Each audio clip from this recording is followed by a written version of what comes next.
exponentially, exponentially, exponentially, exponentially, exponentially, exponentially, exponentially, exponentially, exponentially, exponentially. Exponentially, exponentially, exponentially, exponentially, exponentially, exponentially, exponentially, exponentially, exponentially, exponentially, exponential, exponentially, exponentially, exponentially, exponentially, exponentially, exponentially, exponentially, exponentially, exponentially, exponentially. Exponentially, exponentially, exponentially, exponentially, exponentially, exponential, exponentially, exponentially, exponentially, exponentially, exponentially, exponentially, exponentially. I mean, exponentially. They're really.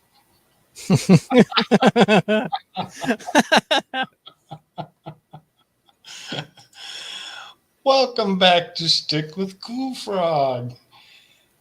I have American Shirts are the first again with me. Yo, what's up? What's up, man? You want to go ahead and throw your spiel? I'm going to make sure that we're live on the YouTube. Oh, well, go to americashirtsaretefirst.com.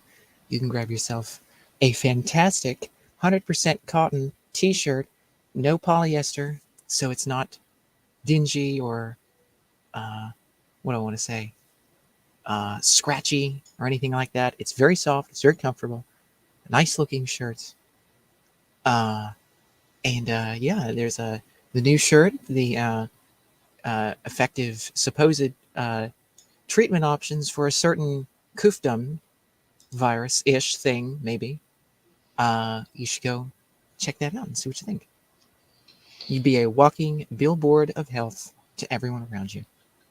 The most based shirts in the USA. On the planet, actually. And now, again, I'm not a doctor, but that's what the site says, so. All right. Well, we have a fun show that we have lined up here for tonight. A few different articles that we're going to do.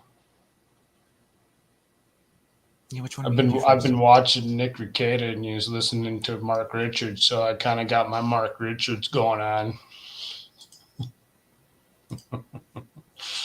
Your Honor. I'm just wreaking havoc over here.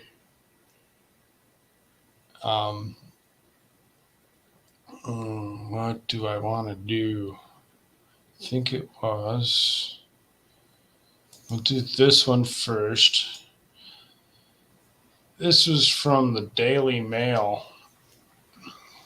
Found it really interesting. It says even Gen Z and millennials are abandoning Biden. Just 27% of the Americans under 30 approve of the president, and only 4% believe in the economy is excellent, according to another dire poll amid mounting questions over whether he will run again. Most popular president of all time. Right. No questions asked. With the most votes, period, of all time. It's just amazing.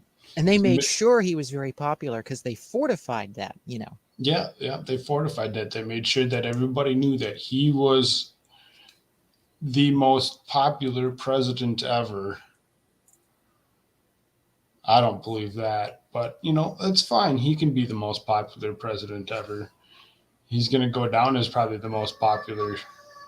I mean, that's what all of those FJB flags are all about, the Let's Go Brandons. Yeah, Let's Go Brandon. It's just so much love for him. Everybody loves him so much, they come up with a new way to actually, to tell him F you. To flip him a finger to Let's Go Brandon. I mean, what? A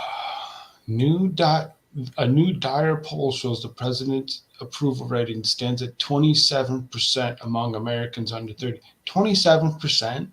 That's ridiculous. That's exponentially low. Exponentially. Exponentially.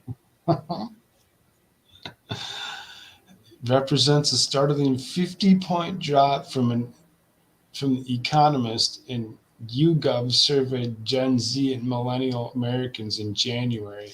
So on that one, there's a graph that shows up down here that actually broke it down by age and who's actually approving and who's disapproving of them. So then you can see it says 18 to 29, 30 to 44, 45 to 64, and then 65 and up.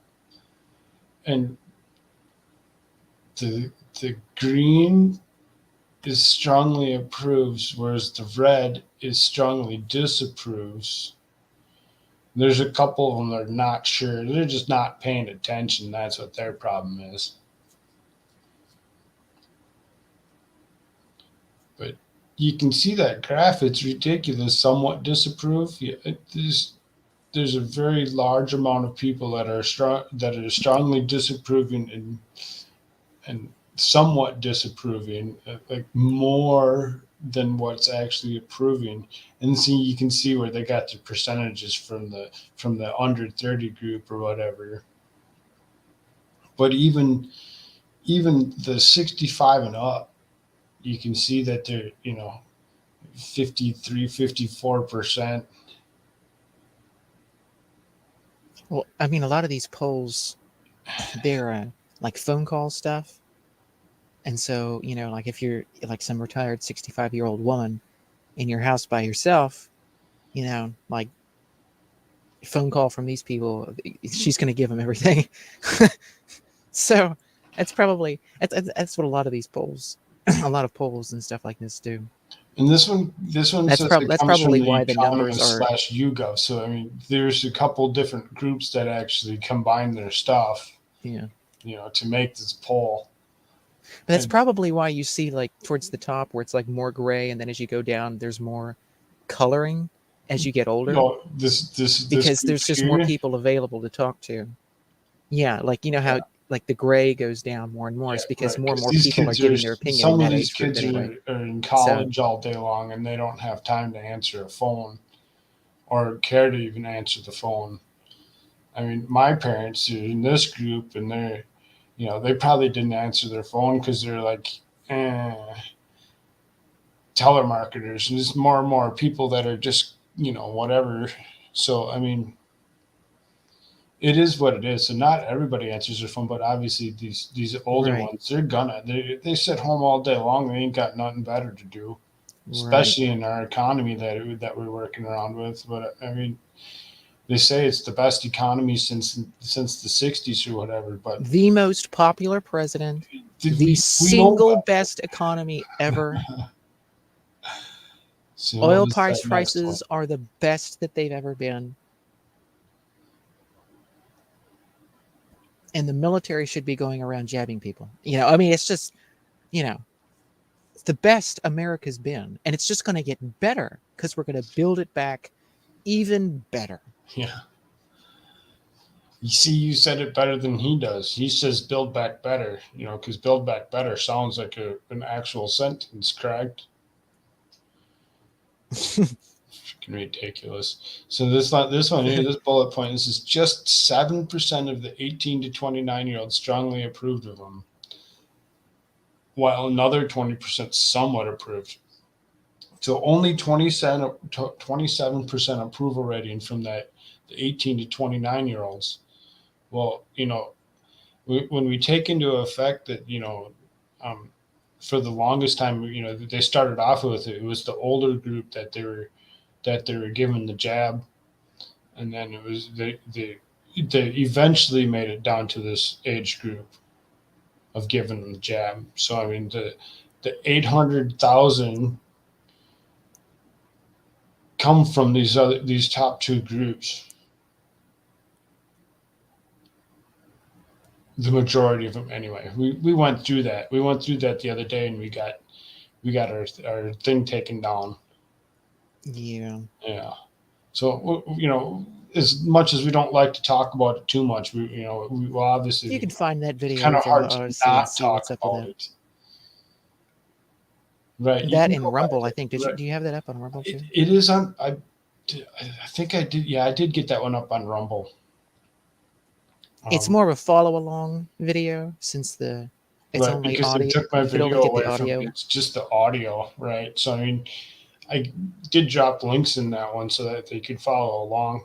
When Yeah, we with the did it, document. we were very accurate when we were reading along, or whatever. We made sure that we were at certain spots and told you what spots we were reading, what we were doing, so that way it would be easy to follow along with.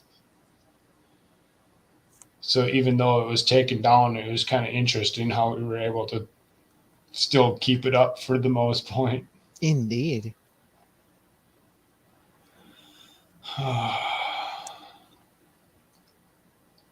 The numbers are surprising because younger voters have trended heavily in the Democratic in recent elections. Yeah, just because they trend that way doesn't mean much of anything. The ones that are trending are the ones that are being loud about what their thoughts are. It's the quiet ones that they're not catching that are actually did not favor them as much as you think. Yeah. Then it goes across it again. So this is millennials and Gen Z voters favored Biden over President Trump in 2020 election by 24 points. Now, I don't get what the point is beside, because they use percentages up here. It's not a percent. It's just 24 points. Points of what? Yeah, I'm not quite sure. We're going to have to read this article a little closer to catch what they're getting at with the points. Additionally, the poll found that 4% of all age groups rated the economy as excellent. Only 4% rated the economy as excellent. I mean, I don't understand why. I mean, everybody says it's the greatest Who's the, economy ever. who's Like the in 4%? world history, like in the history of the intergalactic federation of planets or whatever the hell. I mean, it's the greatest ever. So I'm gonna skim through this here. It says a new Dyer poll shows that President Joe Biden's approval rating at 27% among Americans under 30, which is the lowest level of support among any age group in the survey. It represents the start of a 50-point drop from when the Economist and YouGov surveyed Gen Z and millennial Americans in January. As questions were about whether Biden will seek a second term, the numbers are surprising because younger voters have trended heavily Democratic in recent elections, with millennials and Gen Z voters favoring Biden over former President Donald Trump in 2020 election by 24 points. So there was a 50-point drop, and then they're saying that they favored Biden over Trump by the 24 points. So it's like,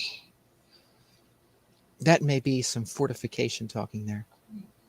that's what I'm kind of thinking. This is this isn't just some straight out numbers. This is some tomfoolery going along with all that.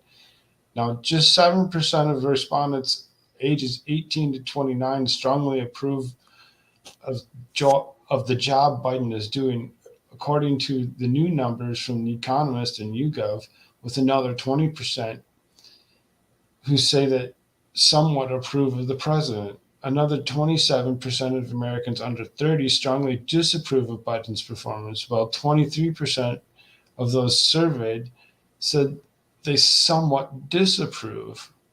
The older voters surveyed were more charitable to the 79-year-old president. 26% of 65-year-olds and older indicated they strongly approve of Biden. Another 19% of seniors said they somewhat approved.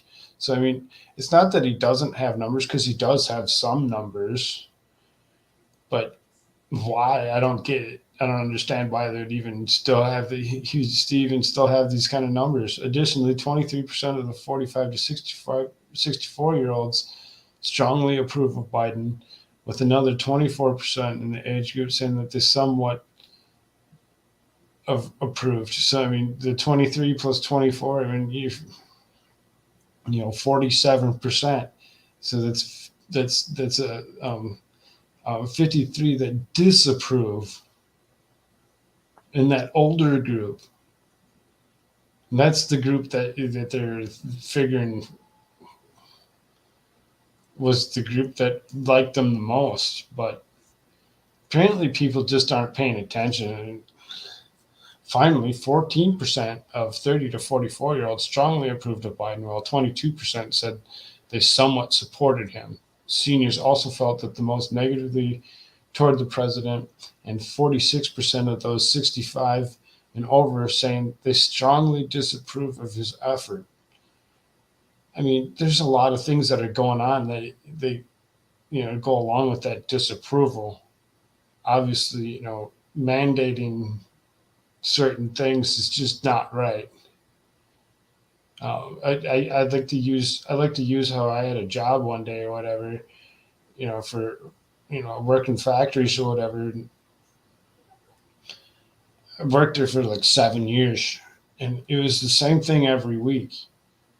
If they come up to us and they asked us, "Hey, are you available to work Saturday?" We would all be like, "Yeah, absolutely." It's the second that they put the word mandate on there where it's like, "Thanks for asking. I had plans." And you just really didn't. But at the same time, it was, don't tell me I need to. If you ask me if I want to, there's probably a better chance that I'll say, yeah, I'll come in for at least a half a day, or whatever, because I had something going on that night. But because you mandated it, you're going to make me stay there for the 8 to 10 hours, on top of already working my 40 for the week. And it's like, I don't, thanks. There's quite a few weeks where we put in 60s just because it was required to get the product out. Because even then, this is a while ago. It was before I was even manager of my local Radio Shack or whatever. So I mean, a good 8-9 years ago, when my 7 years was up there. So I mean. When you think about it, and you're like, no, I'm so glad I won't work there ever again. Yeah, all that ancient history ago, Now we'll have to see what it looks like in the New World Order. What? Who? Where? Yeah, what? right. I'm not even going to read the last two sentences. It's worthless. I mean, I can 5% of under 30, and then 2% of 45 to 64 say that the economy is excellent. Only 2%, and only 5% say it's excellent. That's amazing. It's surprising that even this many think that it's excellent. Because I listened to some fraudster from MSNBC, or was it CNBC, talk about how this is the greatest economy ever. So yeah, clearly, absolutely. It's the greatest economy ever. Allegedly. Yeah.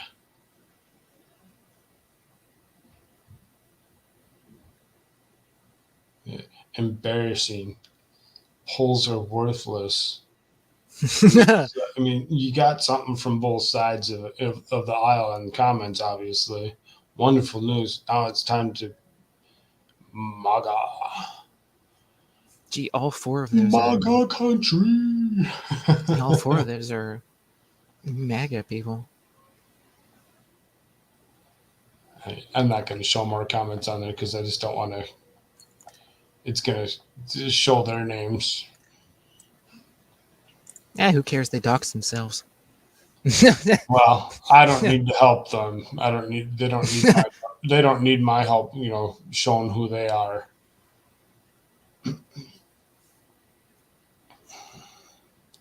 So remove that for the moment. All that I find ridiculous. Indeed. And then this one kind of goes along with that one. So I'm going to throw this back up.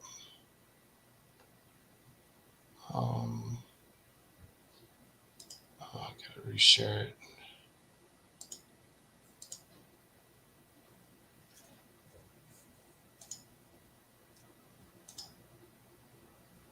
There's no video on this one, so it's okay.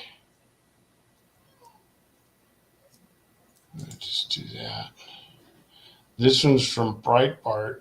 So, the other side of the aisle's got something to say.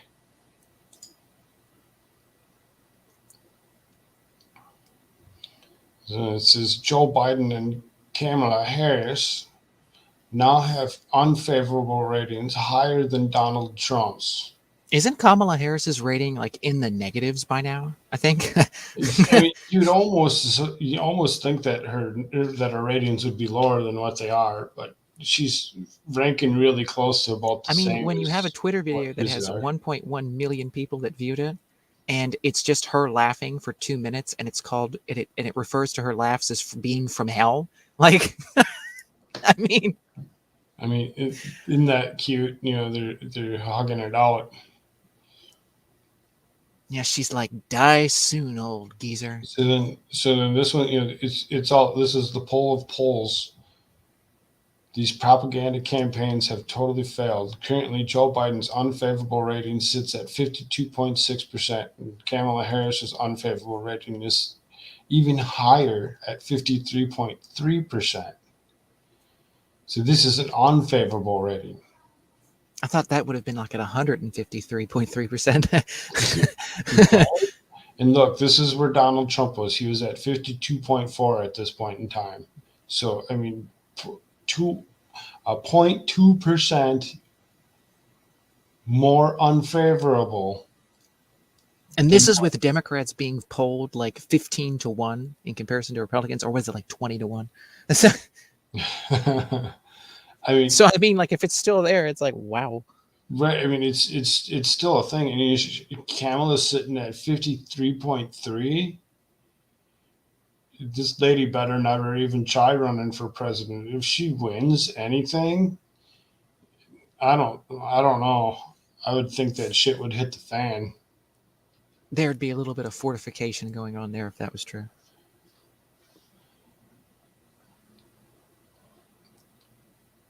If that's not delicious enough, Trump has a higher favorable rating at 40.6% than both Harris's 39.8 and Pelosi's 33.5.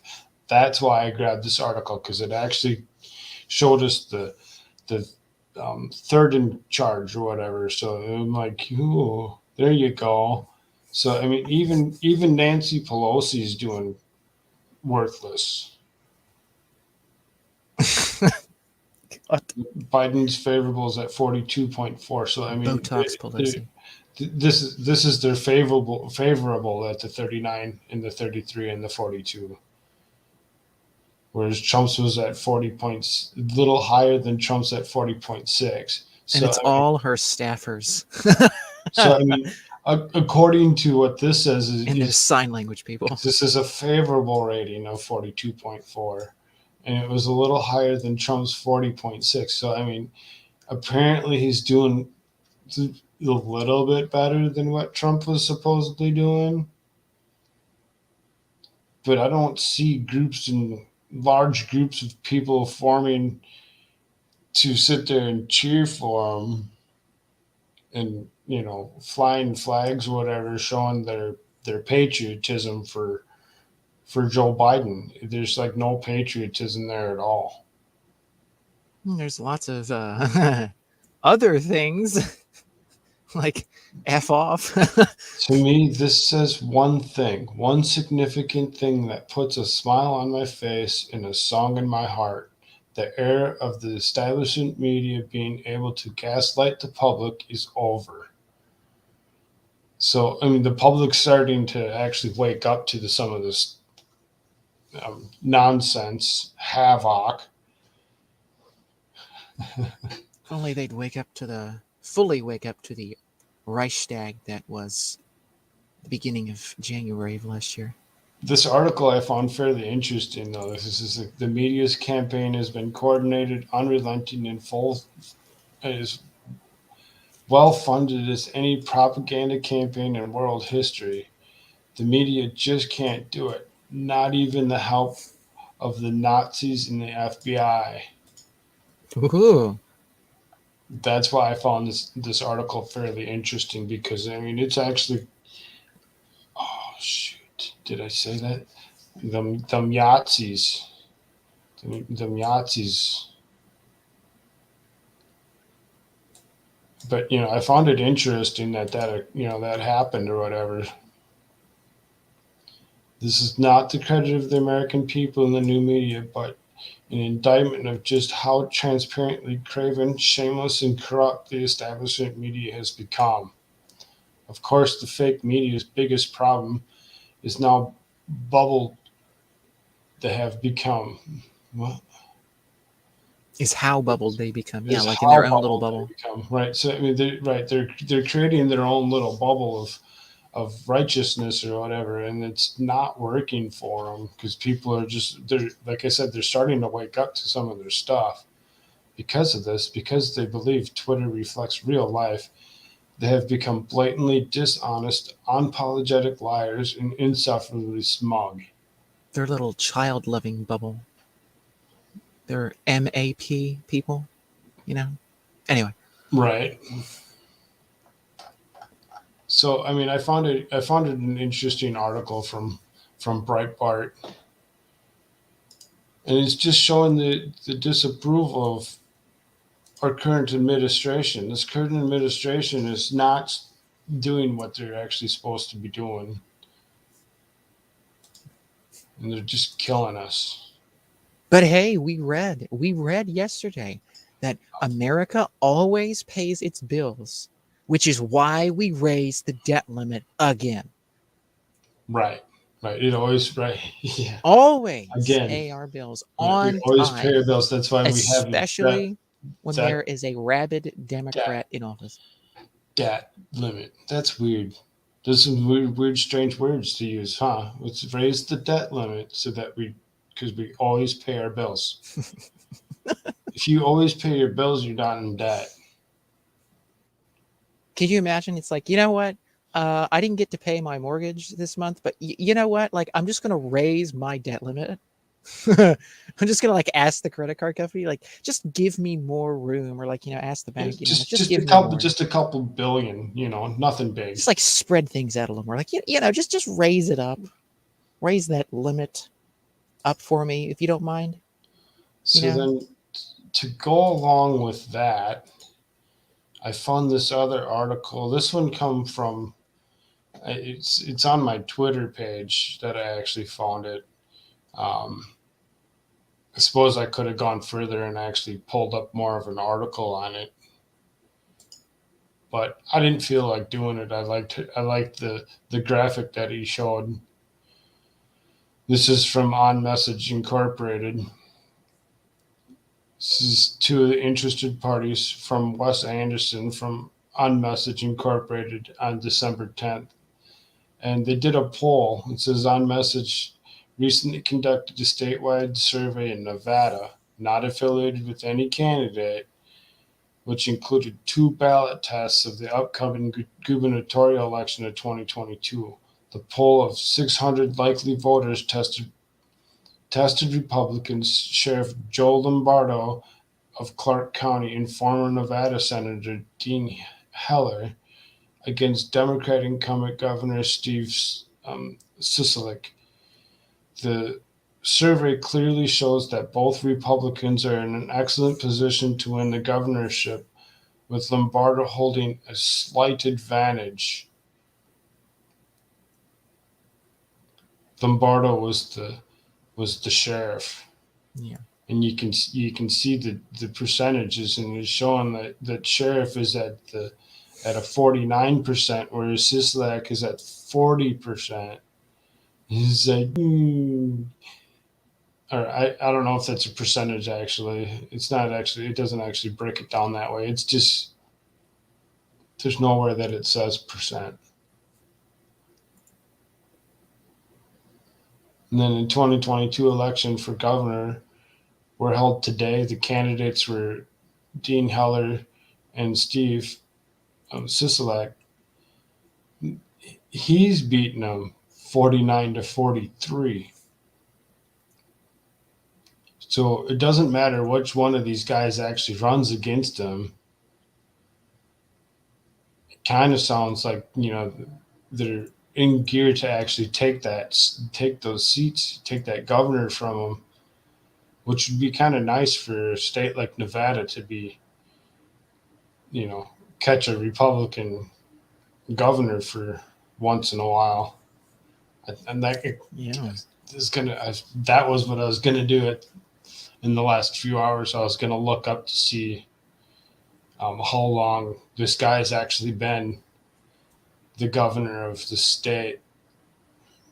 Maybe a little less fortification It might of things. right. It might actually kind of turn some stuff around when you actually start seeing how many states are going to be similar to this kind of foothold.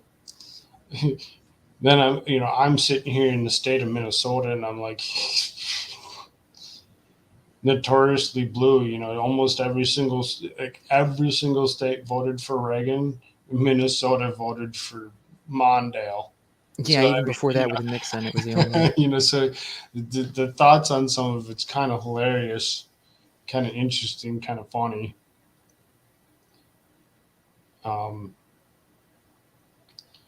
There was two, this guy went and he cut this out and he posted it and then he cut it again because he missed this bottom part for whatever reason. And it says, On Message Incorporated is one of the leading Republican polling firms in the nation. President of polling, Wes Anderson, was named 2019 American Associate of Political Consultants Polly Awards Posters of the Year for his stellar work during the 2018 cycle.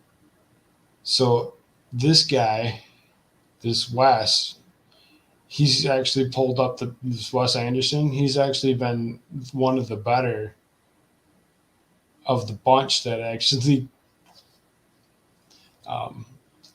gives good, decent polls or whatever. So if you like to believe, polls or whatever, or even think that it might be something, you'd be interested to find out that these guys are, these Republicans are actually looking at stealing that governorship. It's kind of exciting.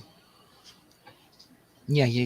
Republicans can steal things, but Democrats only fortify, right? Yeah. Things allegedly. Yeah. Although certain Republicans, obviously. Right. But so it is what it is. It's fine. It's kind of interesting. I'm interested in what all these other states are going to do, and what kind of polls they're running through. Indeed.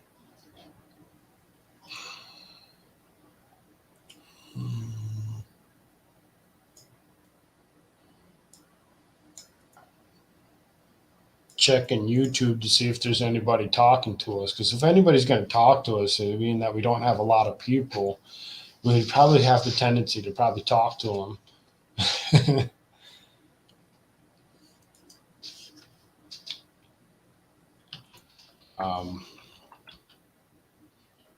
Did you bring articles with you said? I did. Let me pull it up here.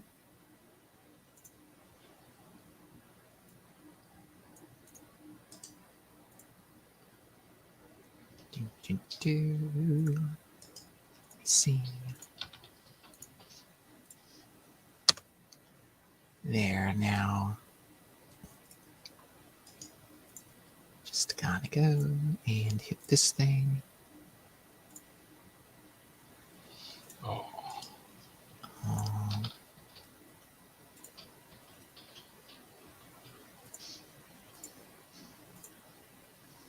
Okay, I have it sharing. There you go.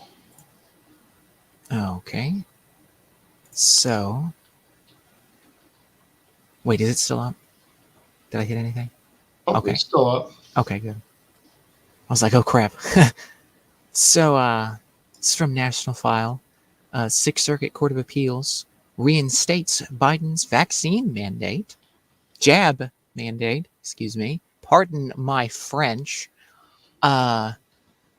setting We stage. might have some for- issues with this stream anyway, no matter what, because both of us kind of said some French, apparently. Oh, yeah. Whoops. Sorry, Suzanne.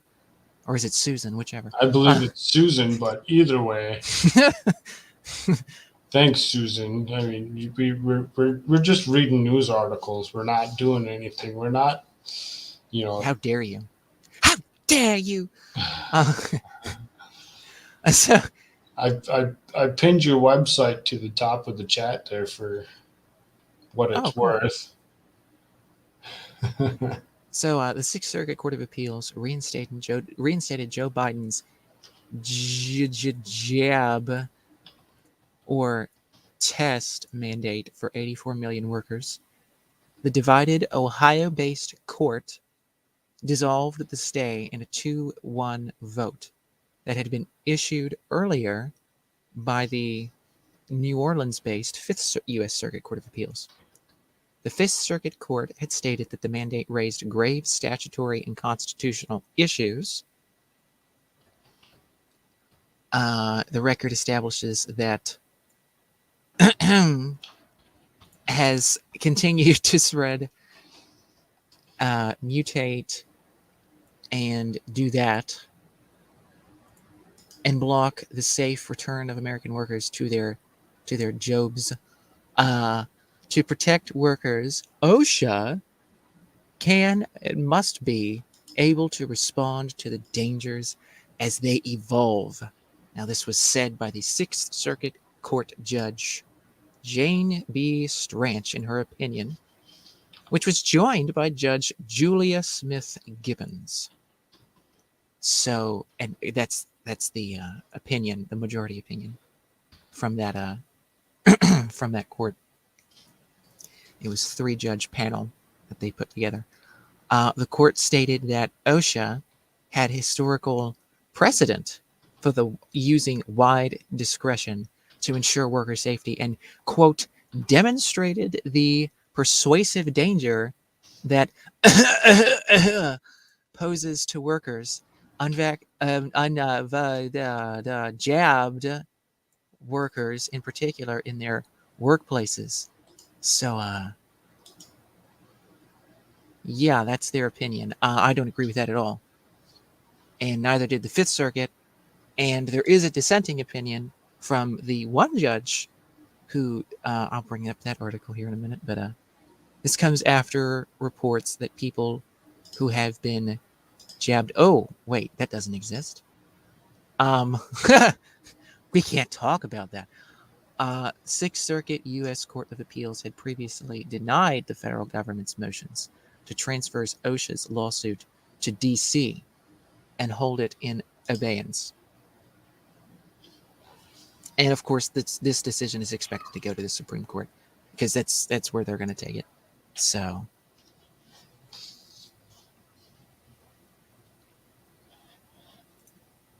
there's that one. Now, let me bring up the one with the dissenting opinion in that. Well, the article that has the dissenting opinion is fairly lengthy. And there's an article that Daily Wire has that kind of goes over it a little. Let's see.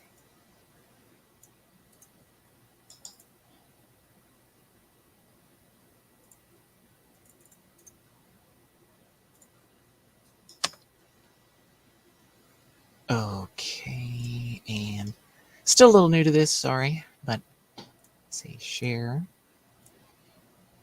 No, you're fine.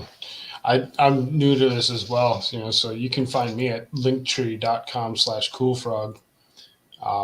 That's KOOLFROGG.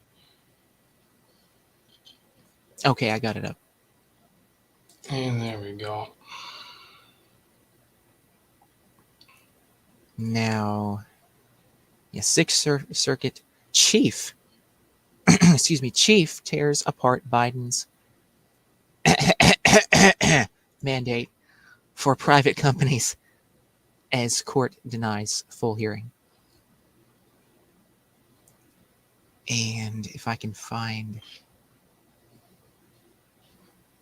The full court voted 8-8 on the petition denying the request to which needed clear majority to proceed.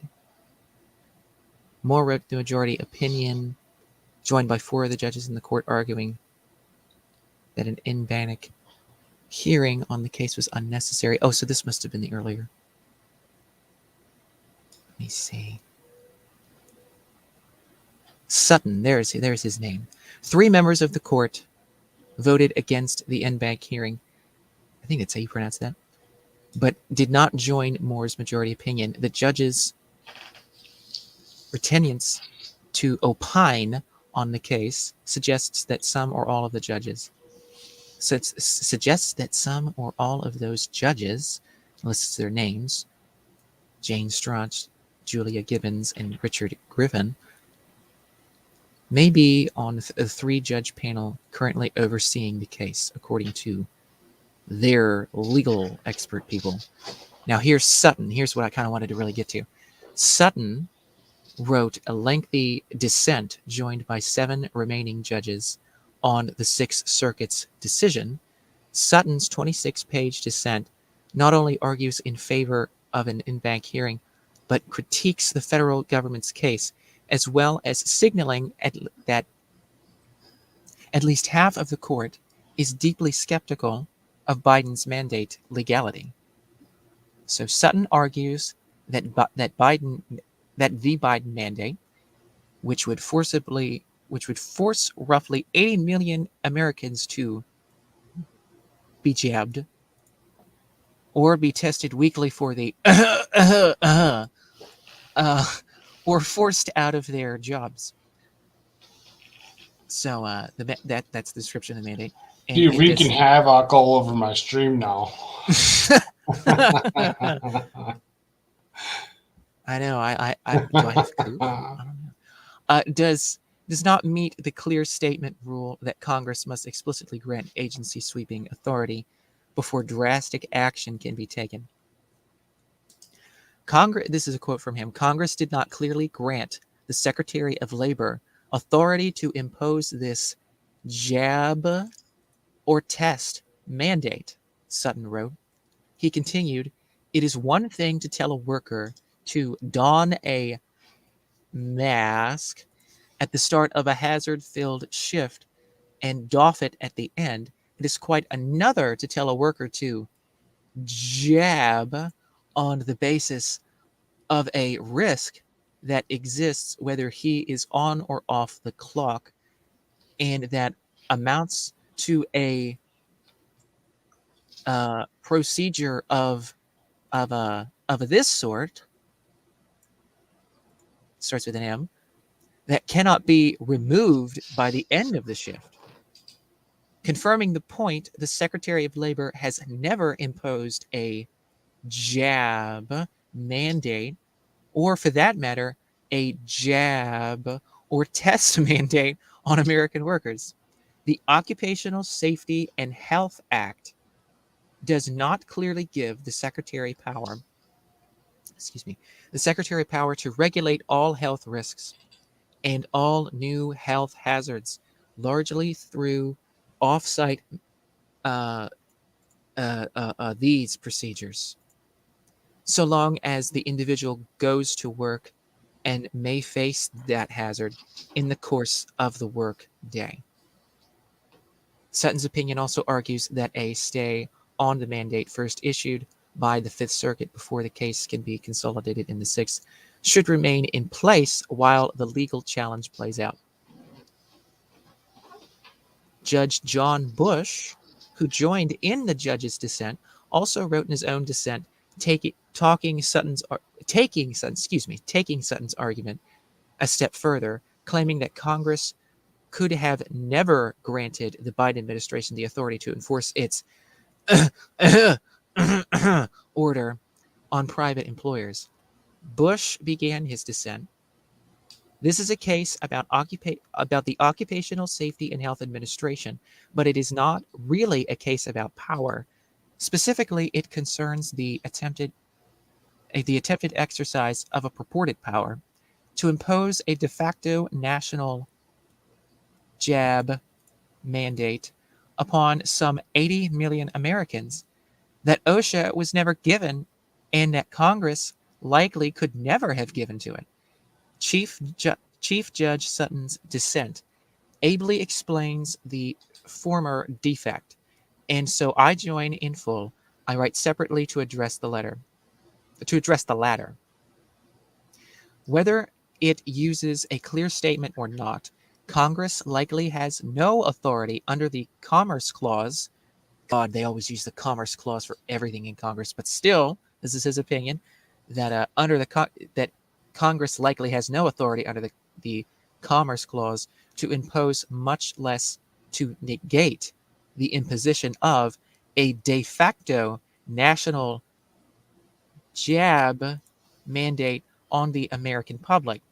Such claimed authority runs contrary to the text and structure of the Constitution and historical practice. The regulation of health and safety through compulsory vaccination is a traditional prerogative of the states, not the domain of Congress, and certainly not fodder for the dictate of a federal administrative agency. Because we should have granted initial hearing in bank to vindicate the. I was about to say vaccinate. No, jab. Oh my gosh, my French, my French, my French. I'm so sorry, people. My French. It slips sometimes. I was afraid of that word. I was about to say, oh shit.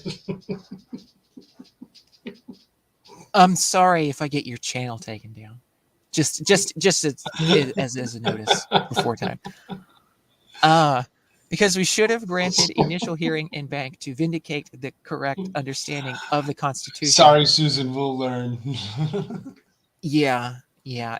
Eventually, we'll be brainwashed enough, I guess, that we'll all just comply with everything. But he says that we should have granted the initial hearing in bank to vindicate the correct understanding of the Constitution and to cabin OSHA to its legitimate role. And he says, I respectfully dissent. So those are two dissenting opinions from judges in the Sixth Circuit. And I tend to agree with those based upon my own educated opinion. But again, that is my humble opinion. Yeah, just your opinion. So there is that. I have a tendency to probably agree with you on that. Yes, that they do not have a constitutional. They do not have any constitutional authority to impose anything. It goes against the Constitution that we already go off of. You can't just go and add something to the Constitution. But the Commerce Clause. Almost, it's the Commerce Clause that Congress uses and a lot of federal agencies use to say that, oh, well, Congress made us to exist, so we're taking over that power now, and we can expand upon what that saying even means. It's the Commerce Clause and the General Welfare Clause of the Constitution. Everybody likes to take advantage of those. Or should I say, manipulate those. So there's that. With the Sixth Circuit Court of Appeals had a 3-judge panel that reinstates the Biden jab mandate for 84 million Americans for the time being. So until this gets taken to the Supreme Court, which again most likely will happen, the people that are doing this on the side of liberty, I would say they are definitely going to challenge this and take this to the Supreme Court. That's my strong opinion on it. I would really like to hope that's what would happen, that they would actually take it to. And I would hope that the Supreme Court would actually side with the Constitution and liberty. But hey, freaking Barrett. God only knows. And by the way, what was the decision from the Mississippi case for like uh, abortion stuff? I forget. Did they have one? I believe they left it. They left it to, that you can actually still have an abortion. I don't think Anyway, they've. we'll I do don't that think later. they've. I don't think they've actually changed that.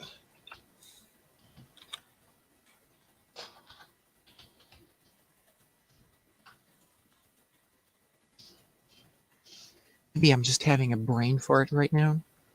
Just can't remember. It's still. They haven't actually finished doing whatever. They have to wait until like a certain date or whatever for them to actually finish something or other. So I mean,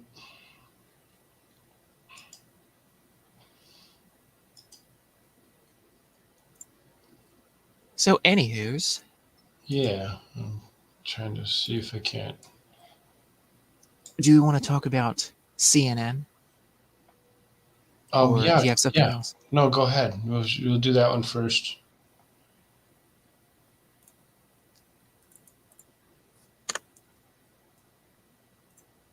Now, there was a certain individual at the Clinton News Network, otherwise known as CNN. Um, although that C in the CNN, I'm thinking might also I mean something a usually little call more. it the Chinese Communist Network. Can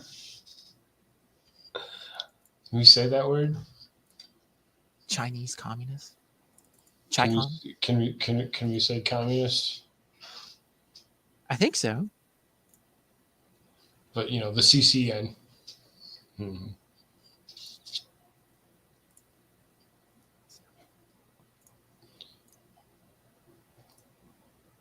Oh shoot! Where did the thing go? I dropped the tab. Where'd it go? Oh no! Well, while you're looking for that, There it is. I'll share this one. Oh, okay. I got one here from the Daily Caller. This is Amazon killed one of the most popular features because China's Communist Party demanded it. So this is Amazon stopped offering customer ratings and reviews of books sold in China at the request of the Chinese Communist Party, according to the Reuters investigation. The Chinese government ordered Amazon to stop allowing customers to review books following less than perfect ratings of a collection of President Xi Jinping. Oh, Winnie the Pooh. Mm-hmm. Citing two people familiar with the matter, Amazon partnered with a state-owned firm called China International Books Trading Corp and created a portal which it called China Books that promotes Chinese Communist Party material and forbids negative reviews.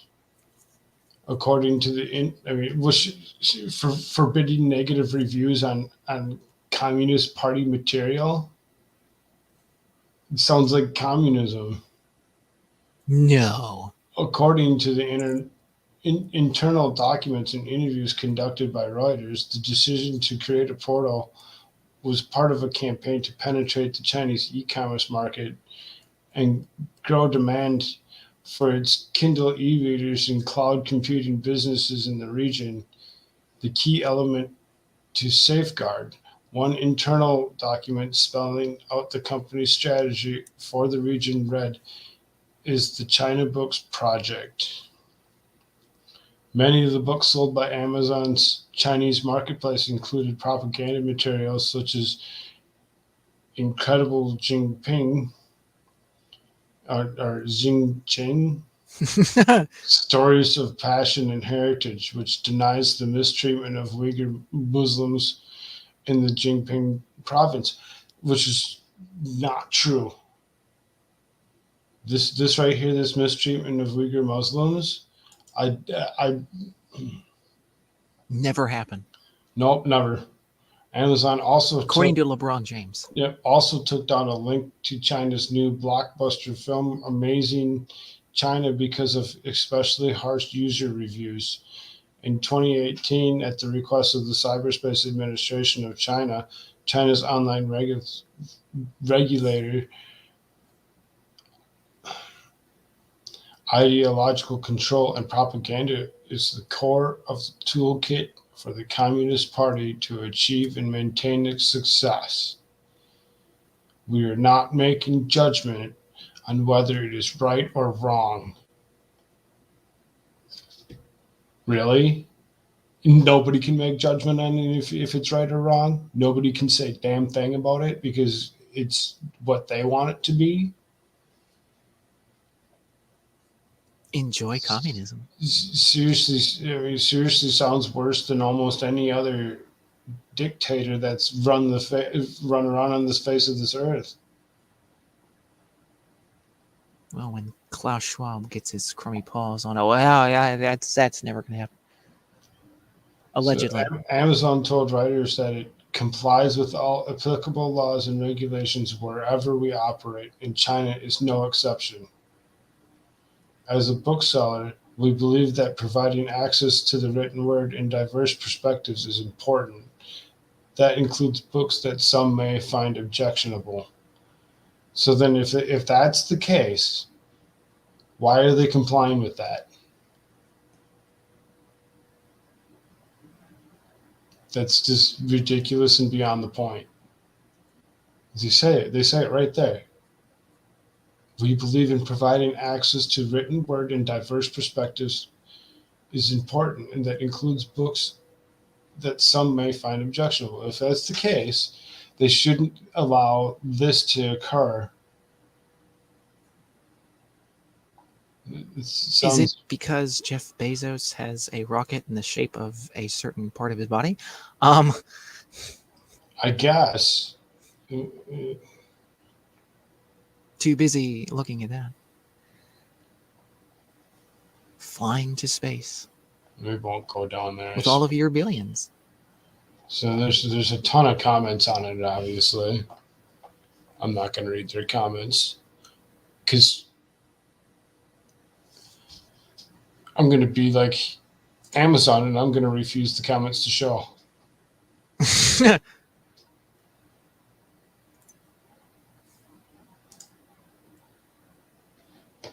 So, we're coming up to about an hour. It's fine. What you got? Well, the CNN thing. There is now, I believe it's 2 producers now that are the one was credibly accused, and there's another one that Project Veritas has recordings of with a sexual predation of minors, I believe is what you might call that. And let me see. Crap. Did it again. Let me share it. There we go. Is that right? Did I do it right?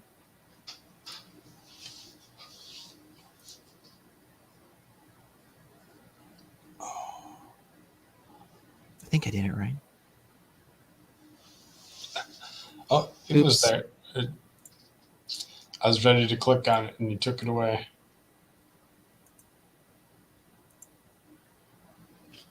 I think it's this one. Yeah, here we go.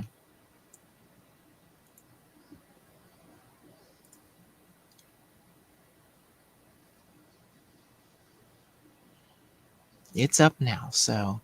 Oh, there it is. A veteran CNN producer, so-called, with ex-anchor. Oh, the freak, this tab.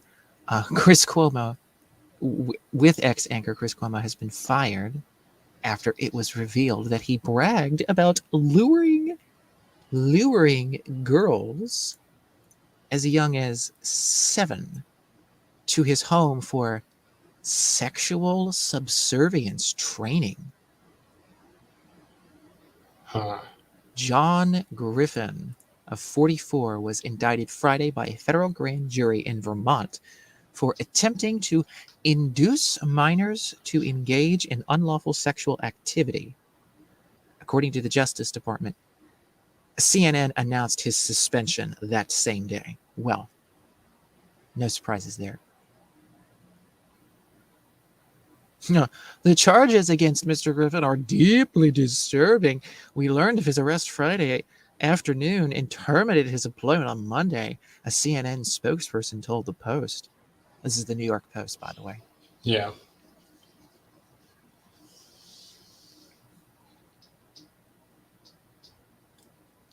Oh, and here's a picture. There's Mr. Cuomo. You know, there's no giant swab there. There's another picture of this sick freak. And oh, look! They're buddies. They're best friends. They're like, hey, look at us. Just can't get enough of each other. Oh, gee, look at the picture. Oh, it's the TV that's going on behind him. And that's something. Oh, I forgot about that. Another one. That's Oh. interesting. Huh. You think they put you think they kept it behind them for a reason? I don't know. According to court documents, Griffin of Stamford, Connecticut, attempted to lure at least 4 girls of the ages of 16, 14, 13, and 9 to his Vermont ski house for training sessions on such things as that and that. Oh, and that's something interesting. Reportedly saying a woman is a woman regardless of her age. Well. Wow. Griffin. I beg to disagree with them. Yes. Woman being a woman regardless of age. I believe there are such things called children. Right. Yes, I believe. Yeah. I'm right. Yeah. I mean, Great. So Griffin allegedly advised. What does he keep sharing? allegedly advised. Yes, allegedly advised a mother of 9 and 13-year-old daughters that she needs to ensure her girls were trained properly, the DOJ said. He then gave the mother, Heather Carricker, I think that's how you pronounce that, $3,000 so that she and the 9-year-old could fly from their home in Henderson, Nevada to Boston in July of 2020. There, Griffin picked up the two in his Tesla and drove them to his house in Vermont. During the visit, quote, the daughter was directed to engage in and did engage in unlawful activity of a certain kind. The DOJ said that Carricker of 48 was also a part of, so the mother was also a part of. So, wow, that's great job, Mom. Now you're screwed. The mother was arrested in August of 2020 and charged with 2 counts of child abuse. Well, no duh. 2 counts of sexual assault against a child under 14 and 1 count of lewdness with a minor under 14, according to a CBS Las Vegas affiliate.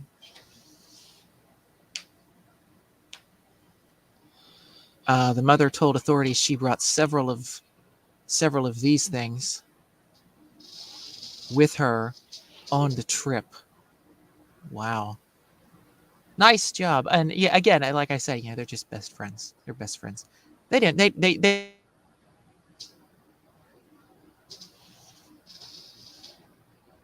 a lot of the time. Allegedly. Allegedly says the picture, right? Right. Griffin also used Kik and Google Hangout to try to entice 2 other kids into sexual activity.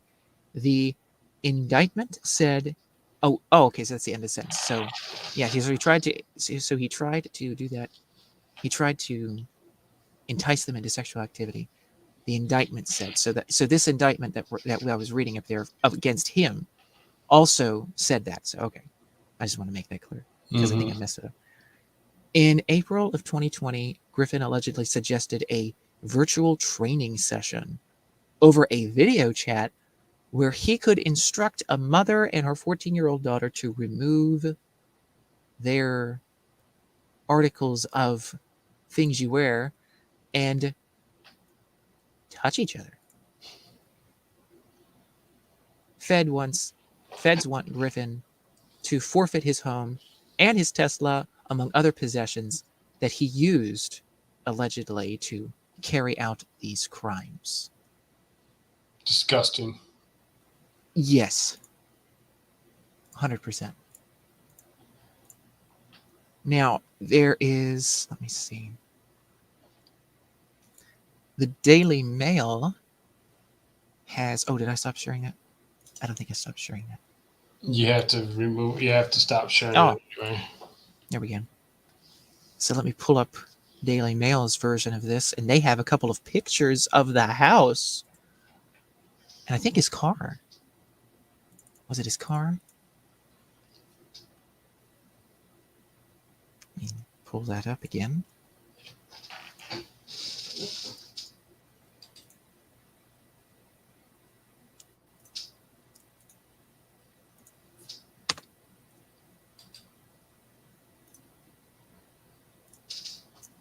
Okay.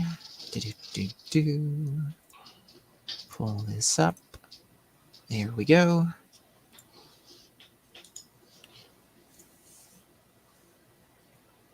So, CNN fires Cuomo primetime map, MAP, right? You know, we got to be politically correct there. After he's arrested for these kind of crimes, he bragged about, of course, training the girls as young as 7 to be sexually submissive, indictment states. And there's another picture of him. John Griffin, a dad so he's a dad as well. Wow, that makes things even better. Of course, it goes over the same thing that the New York Post article did about the Google Hangouts and the ages of the children. And again, best buds. They allegedly share a lot of things in common, I would imagine, you know. And I find it interesting too. Don't you notice that, like, you know, Maxwell, and then all of a sudden it's like all these people go, and then, oh, look, there's this guy that goes, and then this guy's charged of other crimes. And of course, all those crimes have one kind of crime in common.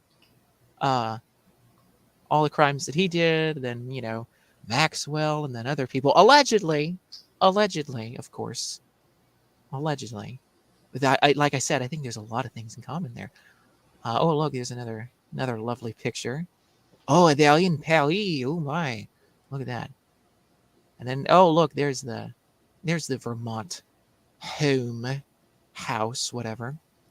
That was, I guess, specifically dedicated to this. I guess. There's that.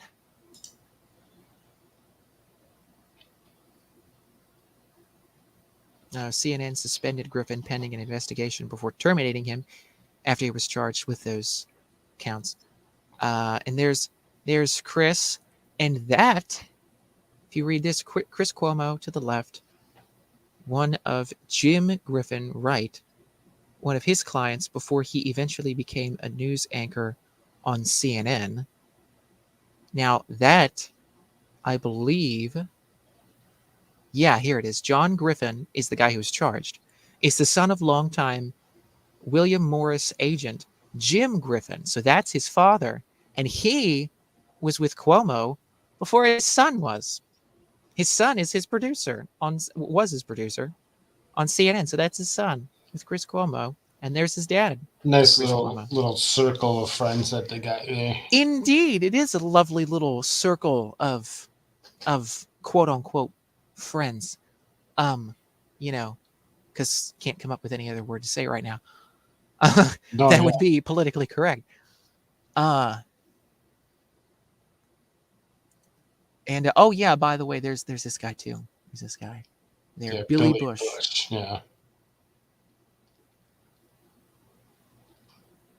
Let's see, where was I here? Oh yeah, so Jim Griffin, who represented Regis Philbin, Geraldo Rivera, Fred Thompson, and other boldface names. He left the agency in 2009 for Paradigm before it merged with Endeavor. However, back in the day, one of Jim Griffin's clients was a young Chris Cuomo. Jim's son, John, joined Cuomo on CNN's New Day from the show's birth in 2013 and stuck with the recently axed anchor until the launch of Cuomo Primetime in 2018.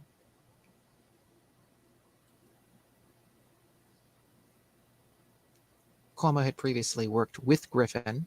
Oh, Cuomo had previously worked with Griffin at ABC News between 2005 and 2013. There's some, of course, those lovely, endearing pictures.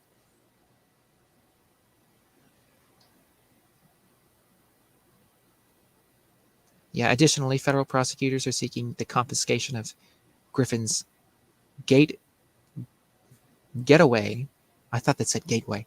Getaway property, his 2 cars, including a Tesla and a Mercedes, and his computers, as well as cameras that were used in a series of crimes, according to the indictment. So apparently, allegedly, these things, I guess, that he bought, there's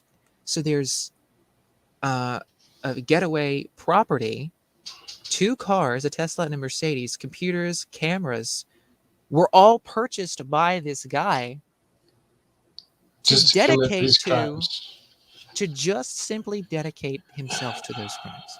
All of those things were purchased just so that he could fulfill those crimes. Gross. So while he is left CNN, and then he's gone from CNN now, and he left because of, well, the Cuomos, things like that, of that nature. And I'm pretty sure they stipulated that there might be something else with him, if I'm not mistaken, of what CNN said, but I could be wrong. And of course, again, obviously, we just read it with him. So they're both gone. And you have the other CNN producer. I believe he's a producer, right? Where did that go? Let me pull that up.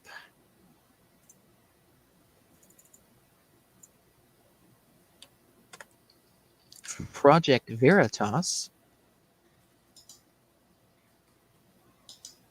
they had someone come out and reveal video. What was it? Video? No, audio of a CNN person doing similar things and speaking about similar things, and had pictures even with minors and so forth. I mean, it's pretty.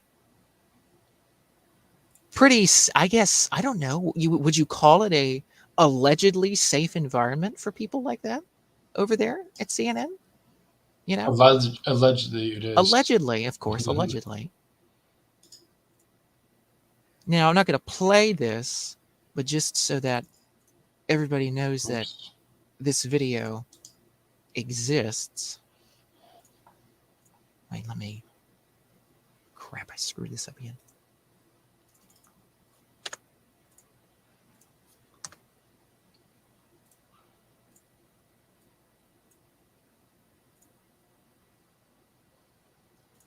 Okay.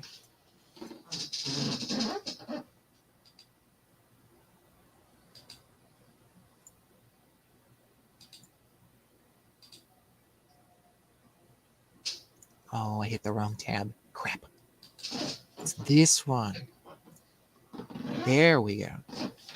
Sorry, I have a bunch of tab things set up in places.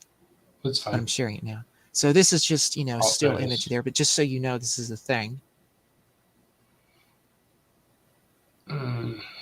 So, source shows video and texts of a CNN producer fantasizing about these with the fiance's young daughter.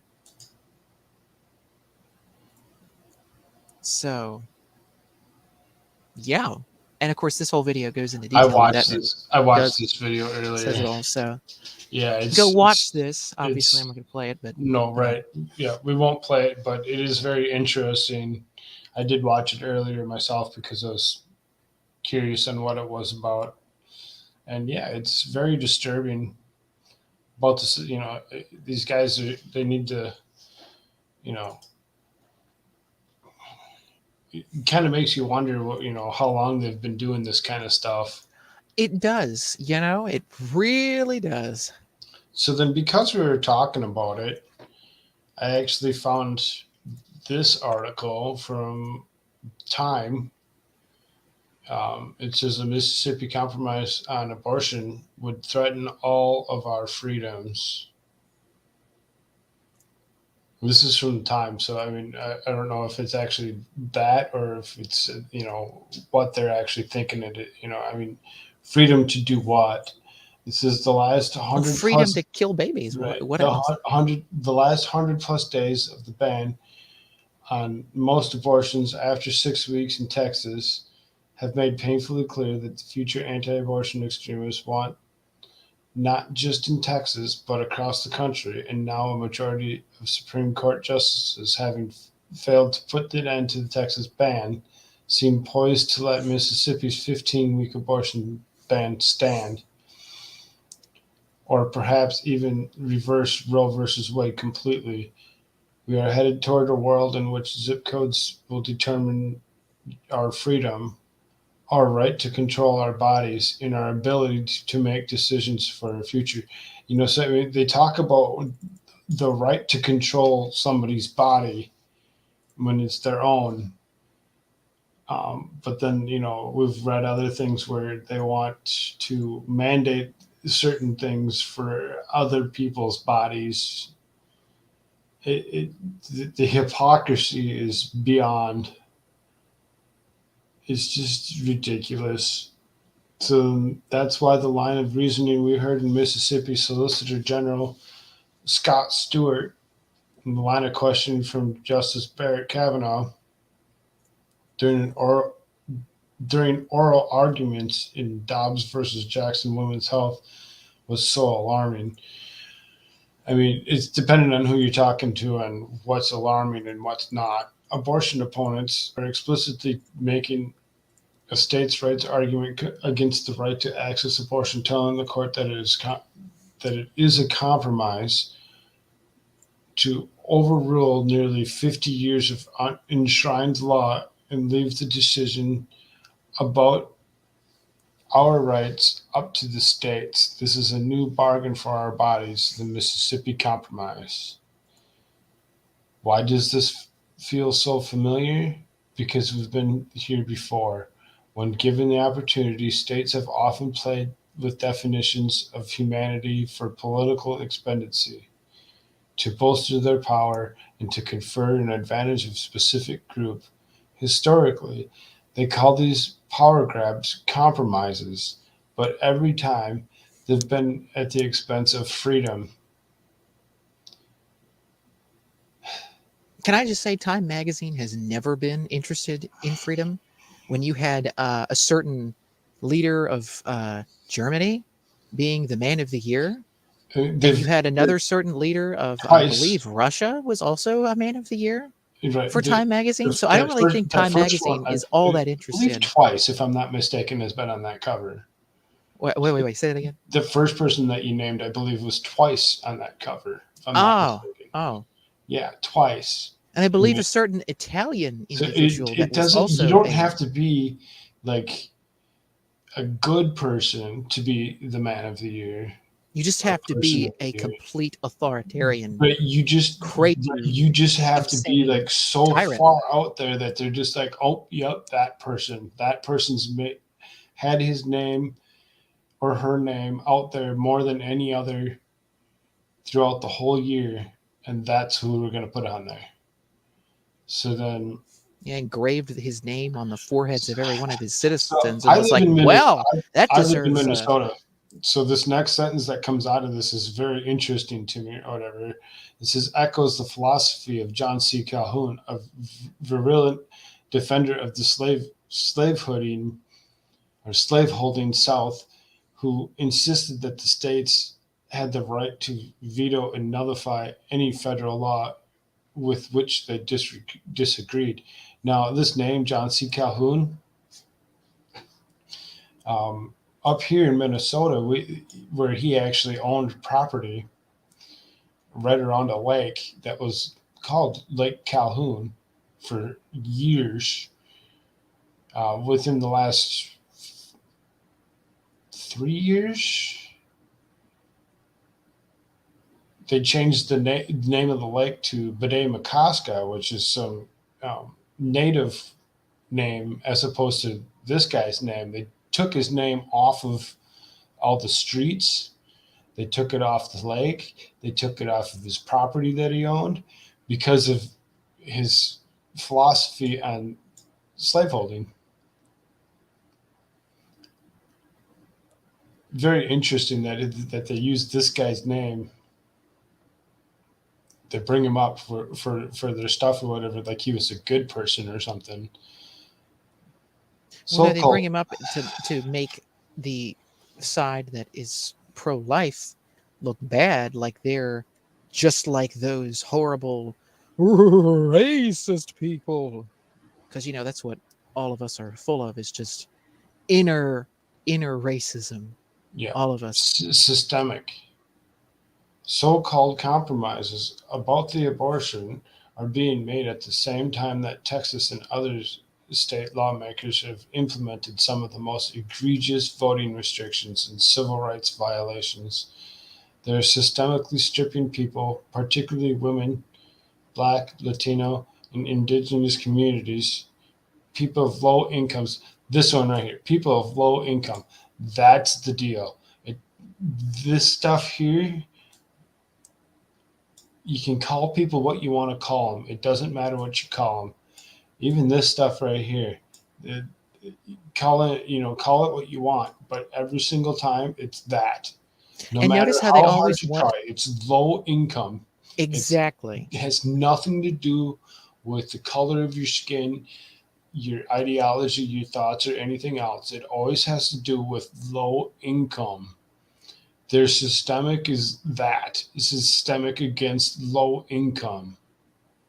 Well, that, and previously, if you look at the history of abortion in the United States with Margaret Sanger, a notorious eugenicist, Yeah. all of those people groups that are listed there, including and not limited to just plainly low income individuals, she would have called undesirables that don't need to be having children. So, just throwing that out there. This is fun. This is funny as we're talking about all this and how things work and why it's that way. And this comes from Time magazine or whatever. So then here's this next one here says, for more than 2/3 of American history, they could use any other word, but they used that word. This country has failed to confer full rights.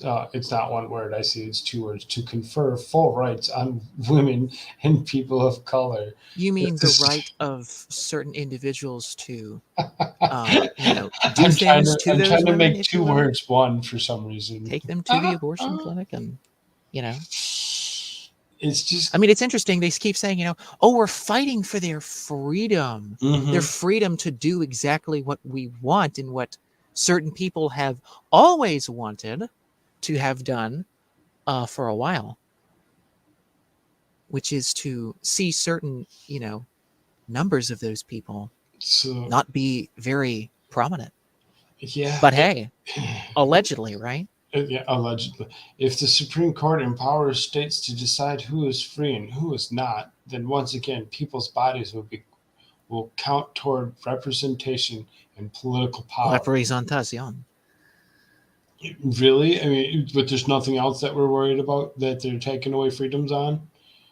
Nope. But you're calling for freedom, full citizenship, and ballot and bodily autonomy. Bodily autonomy, huh? I think we all should have some. Will be silenced through gerrymandered legislative maps and attacks on the voting rights. Oh my God. This is yeah. coming from the magazine that issued the idea of election fortifications. Right. That literally It's bragged never about been- all of that. It's never and been this- about the and will of the people. private It's about public who partnerships to controls do the certain things like that. freaking They're stupid. going to brag about this. Yeah, I mean, of it's not course. brag about it, but they're going to talk about gerrymandering and voting rights. Give me a freaking break, Time magazine. How about y'all go burn in hell? How about that? Whoops, did that come out? I think it just did.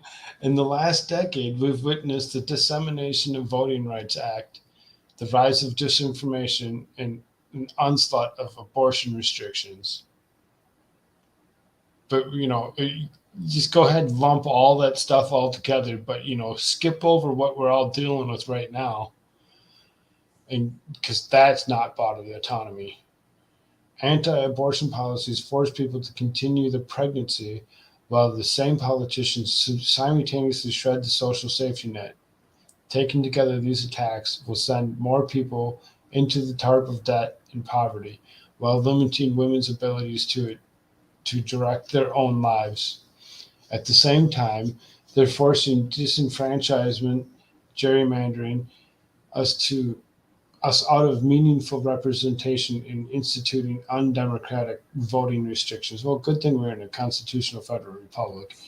They intend they intend to strip us of your rights and part of the broader agenda designed to consolidate power. Because let's be clear, we can't vote our way out of this if we can't vote. Oh, you can absolutely vote. Go get an ID, and everybody can vote. We can't make our voices heard if we can't freely assemble and protest. What the hell? You can't make your voices heard? What about the fortification? What about the public-private partnerships that you bragged about? What the hell happened to that? Oh, wait, no. They say, oh my golly, we all have to be so concerned because they're trying to do all this crap.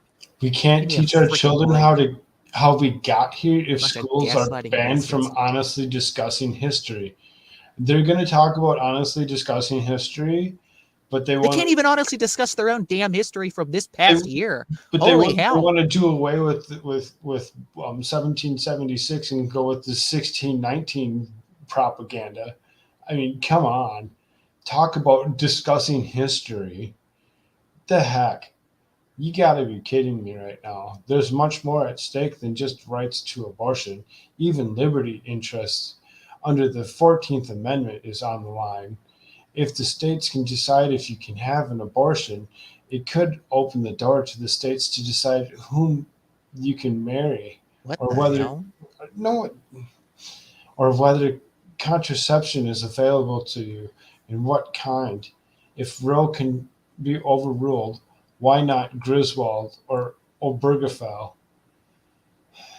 Oh, by the way, in Roe, the mother didn't actually, I'm pretty sure this is the story, like the baby lived and the mother regretted even doing anything to deal with abortion of any kind. So, just throwing that out there.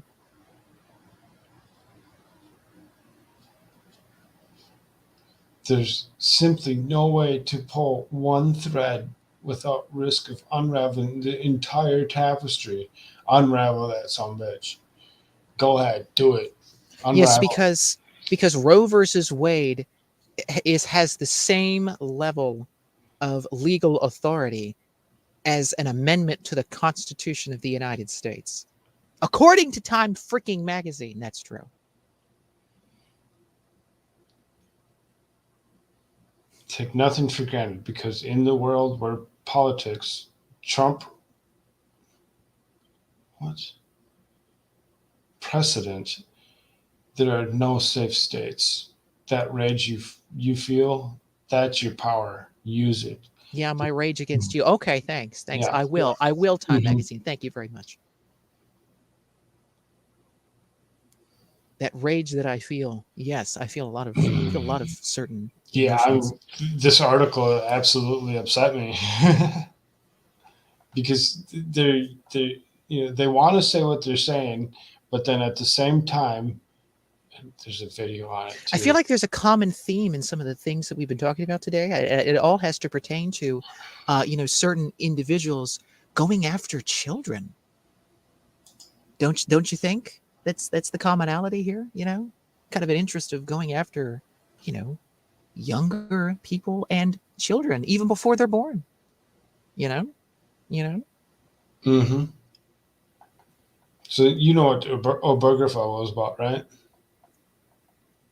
I know what's about. The Obergefell, they kind of brought that up as well in there. That's Obergefell. the Obergefell rulings or whatever. It's the same-sex marriage. Oh, So I'm just saying it's about the same-sex marriage. So they're saying that even same-sex marriage is on the line if they can defeat Roe. Well, I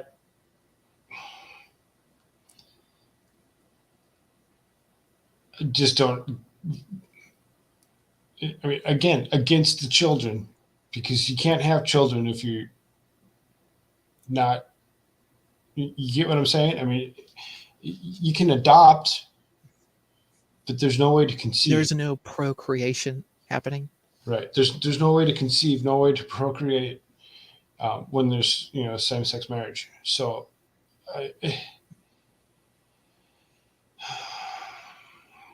it's all against our children. So can I bring up one last thing here with Yeah, absolutely. So let me I clicked on the wrong thing again. Crap. Share. And so just as a quick recap, I've got this thing sharing. There it is.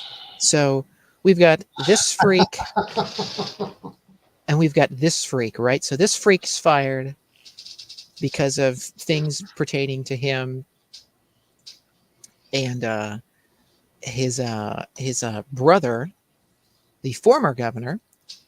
Excuse me.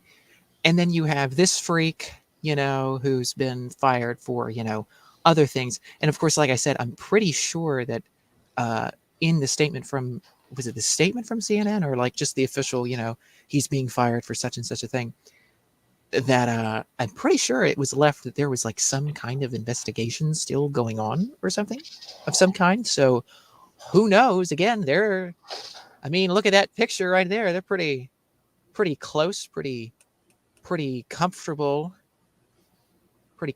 together there, right? So, in the midst of that going on, and then, oh, look, there's another, wait, did I do that right? Oh, no, wait. Let me stop that. I didn't do that right. Share, window, there. I'm going to skip around. So, there, I got it. So there's that, right? And then we have this here, just as a recap, right? We have this here with Project Veritas, another CNN producer fantasizing about sex acts with fiance's young daughter, provides video and text showing that, and you can watch this video yourself. I suggest that you do. It's only 10 minutes. So yeah, we have this again. We got these two guys there. We got this guy here, and in the midst of all this crap going on over at CNN, all of a sudden, oh look, there's old Christopher Wallace. Christopher Wallace. Mm-hmm. He decides that, you know what, I'm going to leave Fox News, and I'm going to join these guys in the midst of all of this. But it's going to be CNN Plus. It's going to be the streaming side. Whoa. And this, of course, is from CNN Business, because what better place to know things about CNN, right? The place they brag about themselves all the time. And like, because, we got CNN Plus going on. The streaming service is going to come out in 2022. Fox News anchor Chris Wallace is moving to the network, announced Sunday he's departing Fox News, Fox News, the network of Fox News, and joining CNN Plus to host a weekday show. See, the only thing that people heard mostly was that he was going to do a weekday show, and everybody thought, "Oh, he's taking over Chris Cuomo's slot." Gee, too many freaking Chris's going on here. Chris Cuomo's spot. That everybody thought he was going to take over his spot, but nope. It's on CNN Plus. He's going to do a new thing. It See, is. I like I said earlier to you, I was kind of hoping that he was actually going to do more of like a take over for Don Lemon, just because I'd rather see one over the other. I just dislike Don Lemon for his politics. His face. I mean, yeah, his politics. Yeah, his politics is his just the way he talks. He's very divisive, inflammatory, right, angry, whole 9 yards.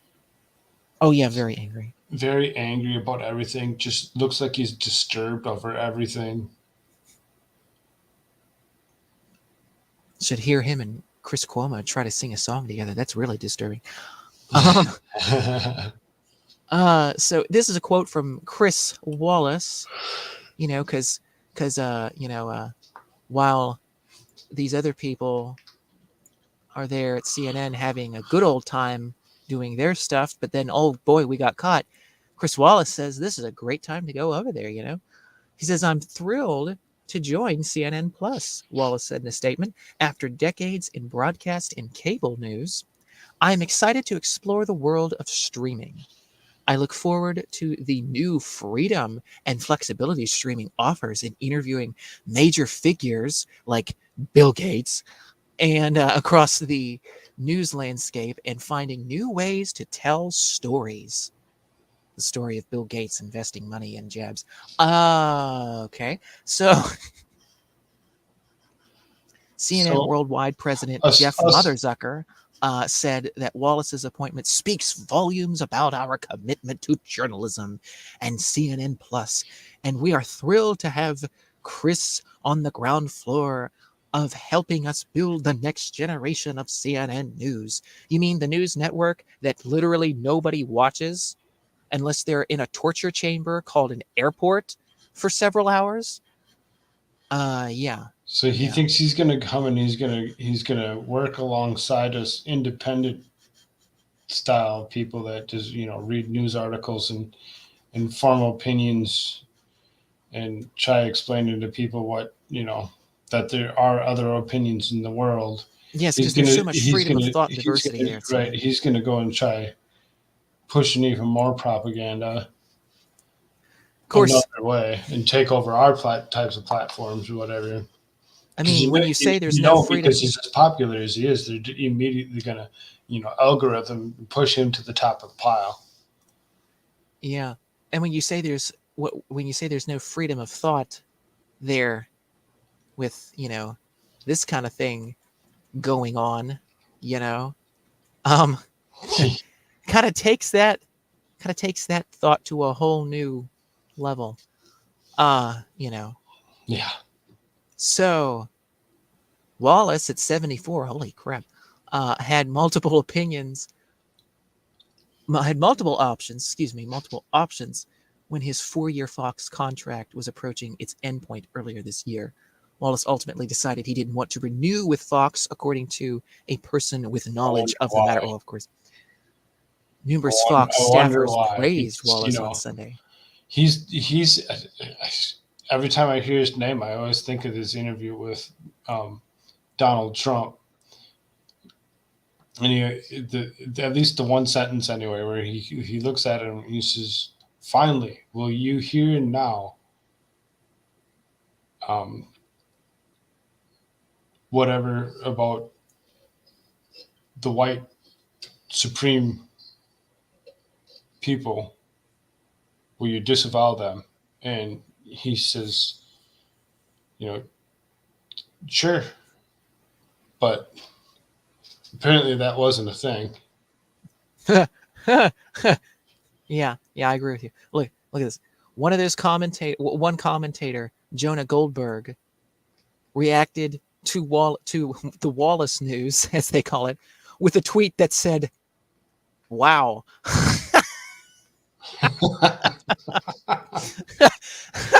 Yeah, I wonder if he's looking at the same thing. I don't know. I mean, maybe he's looking at the same thing. Good old Chris Wallace. Oh, by the way, his father Mike Wallace is also listed in the Black Book with Jeffrey Epstein and Maxwell and all them people. You know Maxwell that's in court. So, Yeah. but hey, it's all Yeah. it's all allegedly, right? Oh my God.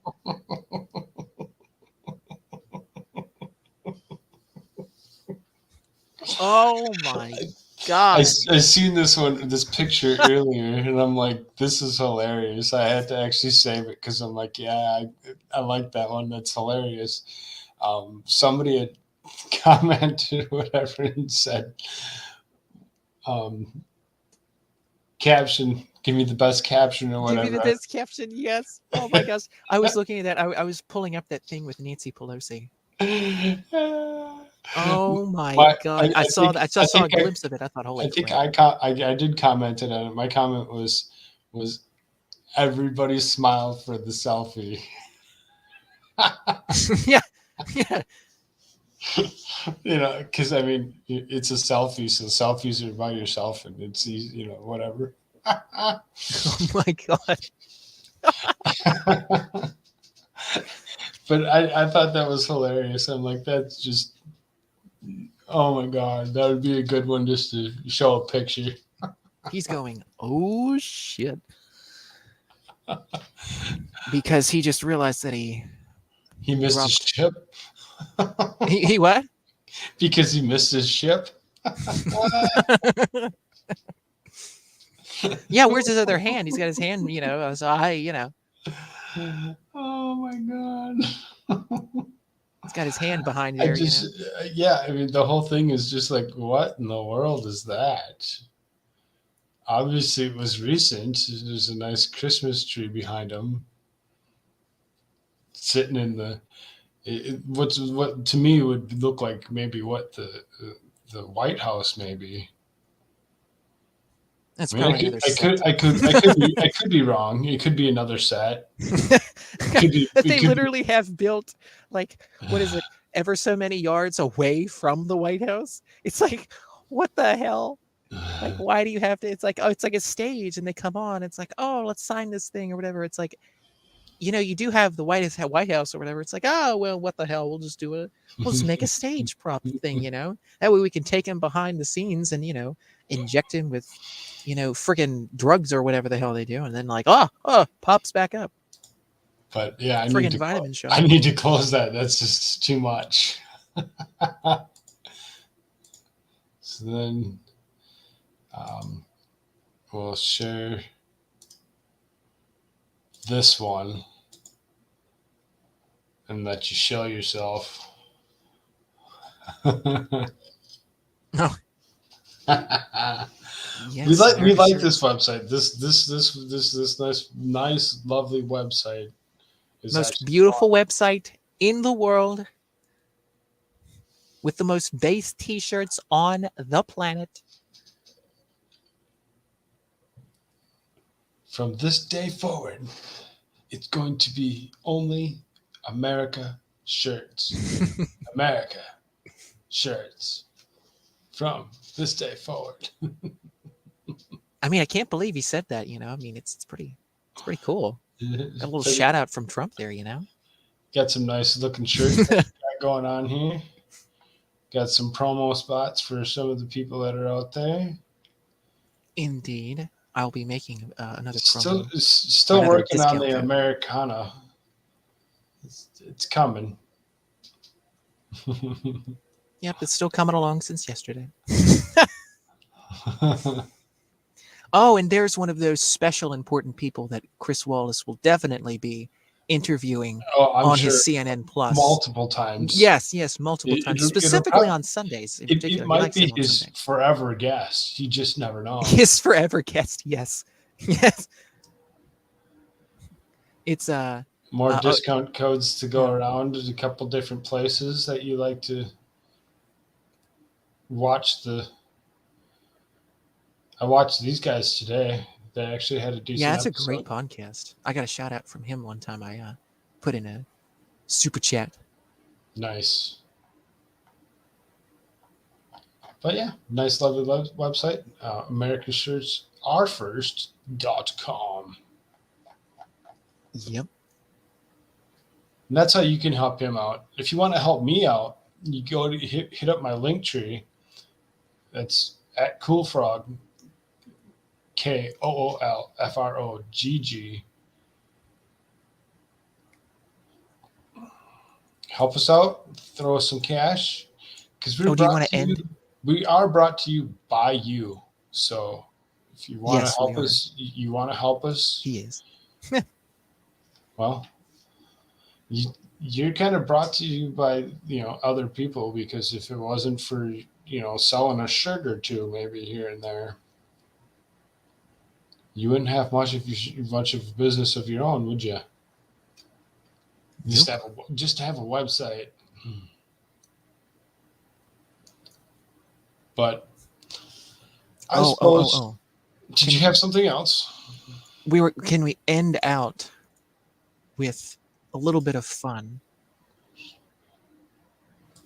Since this was such a wonderful topic of dealing with, Chris Wallace and all that, need a break. We need a breath of fresh air. Well, that's what I was trying to do with Joe Biden's funny picture. We need a little bit of a little bit of a laughter. No, a little bit of new blood. A little bit of new blood in the room, So I think, am I sharing this? Yeah. Yep, there it is. A little bit of new blood, Just a little bit of from Chris Wallace. Yeah, I hit that play button on that one. That one's fun. I think is the audio on. Let me play it. See it in its aggregate and make some. Any concerns that any of this is quote messaging, because that they have to Oh my take God, I'm some of those horrified. things out regardless, no matter what you send over? You said you weren't The water's going to not send gonna a help me. messaging bill.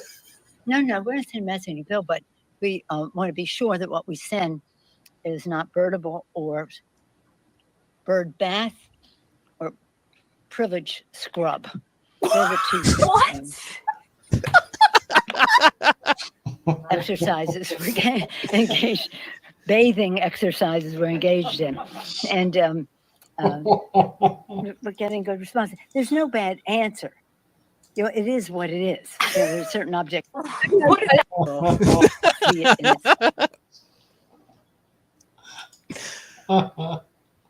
Oh God. Oh, it's so good. So funny.